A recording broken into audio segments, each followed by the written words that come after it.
Ghana just overtook South Africa as Africa's biggest gold producer. And what they did to get there?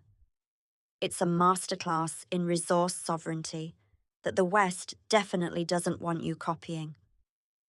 For over a century, South Africa was the undisputed king of African gold.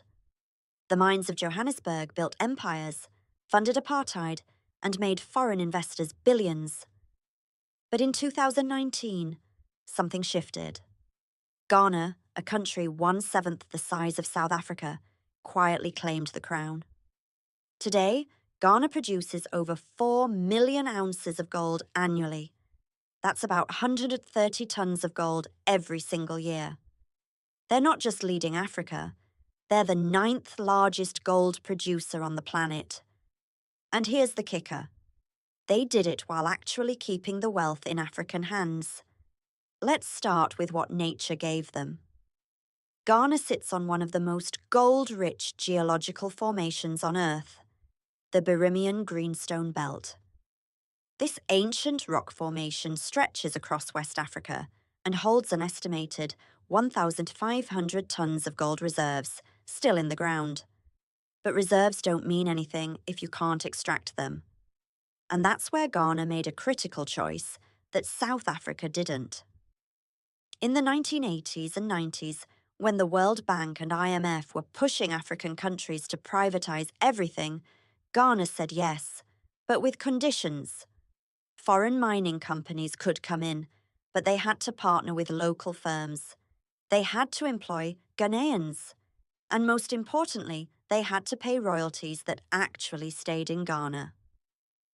Compare that to South Africa, where Anglo-American and other foreign giants still control the vast majority of mining operations. In South Africa, the wealth leaves. In Ghana, more of it stays. But here's what really changed the game. Galamsey. Now, the word itself means gather and sell in a can. And yes, it's technically illegal small-scale mining. But it's also the economic backbone for hundreds of thousands of Ghanaians. Estimates suggest over 1 million people work in Ghana's small-scale mining sector. These aren't big corporations with billion-dollar equipment. These are local communities using basic tools, recovering gold from rivers, old pits, and alluvial deposits that big companies overlooked. The governments tried to crack down on the illegal operations, especially the ones destroying rivers and forests. But they also launched the Community Mining Scheme, which gives legal permits to small-scale miners. It's a pragmatic approach. Instead of criminalizing people trying to survive, formalize it, tax it, regulate it. But let Ghanaians profit from their own land. This is the part that makes Western mining consultants uncomfortable. Because when local people control extraction, even on a small scale, it's harder for multinationals to monopolize the sector. Meanwhile, South Africa's gold production has collapsed. In 1970, South Africa produced over 1,000 tons of gold per year, nearly 80% of global supply. Today, they produce about 90 tons. That's a 91% decline. What happened? 3 things. First, the easy gold is gone. South African mines are now the deepest in the world. Some go down nearly 4 kilometers. That makes extraction incredibly expensive and dangerous. Temperatures down there can reach 60 degrees Celsius. Operating costs have skyrocketed. Second, labor disputes and safety regulations. South Africa has strong mining unions, which is good for workers. But it also makes operations more expensive. Companies started looking elsewhere, like Ghana, where costs are lower.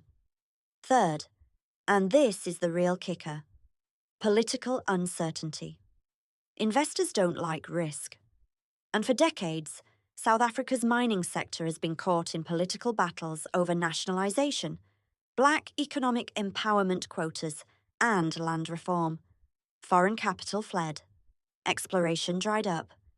Ghana, on the other hand, offered stability. a predictable legal framework, less red tape, and, crucially, a government that actually wanted mining to succeed because they knew it meant jobs and revenue. Now let's zoom out, because Ghana's gold boom isn't just an economic story, it's geopolitical.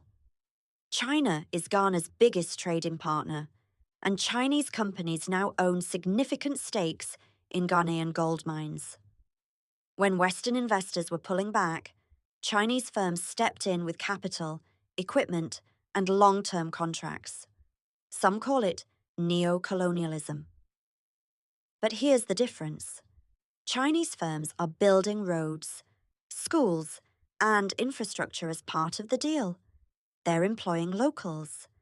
And Ghana retains sovereignty over the resources. That's very different from the old colonial model where everything was extracted and nothing was left behind. Gold also gives Ghana leverage. When you control a strategic resource, you have bargaining power. Ghana can negotiate better trade deals. They can resist pressure from the IMF. They can chart their own development path. And the revenue? Ghana's gold exports bring in over $6 billion a year. That's about 40% of their total export earnings. That money funds schools, hospitals, infrastructure. It's not perfect.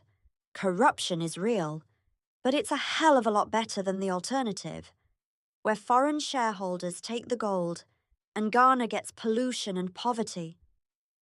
So what does this mean for Africa?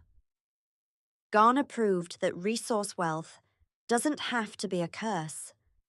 With the right policies, local participation, strategic foreign partnerships, and formalized small-scale mining, African countries can actually benefit from what's under their soil.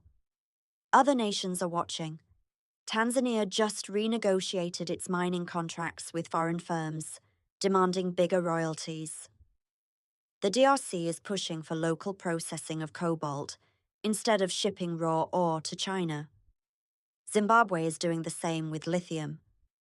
The era of dig it up and ship it out is ending, and Ghana showed the blueprint. If you want to understand how Africa is reshaping global power, you need to follow the resources. Subscribe to this channel because we're tracking every move. Next week, we're breaking down who really controls Africa's cobalt and why your electric car depends on it. Hit that subscribe button, turn on notifications, and let me know in the comments, is Ghana's model the future or just another illusion? Let's talk about it.